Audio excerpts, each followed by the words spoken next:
All right guys, so I'm just gonna be swatching a few of the different finishes in my palette because there's a bunch of different textures. So we have mattes, we have shimmers, we have satin finishes, we have a bunch of different textures. So I'm just gonna show you.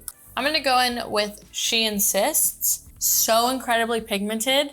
I love it. It's a pure matte shade. So these are ones that you can use in your crease, you could use it on your lid, but it's so pigmented. The payoff is incredible and I love this shade.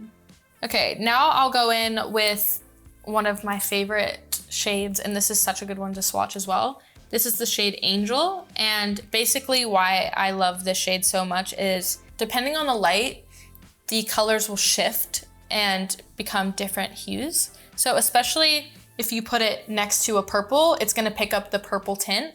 It'll shift from pink to like a shimmery champagne color to a purple.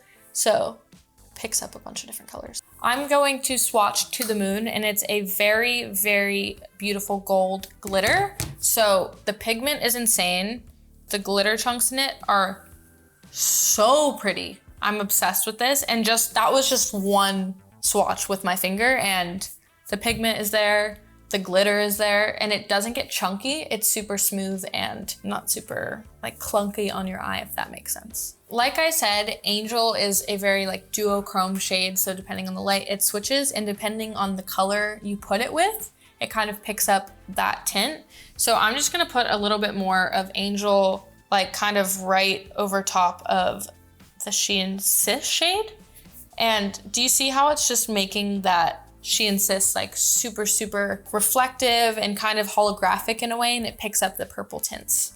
And it's a perfect way to turn any of the matte shades into a shimmer. And it's more of like a shift in the shade, less of like a glitter or an intense high shine. It's more of just like a really cool little hue.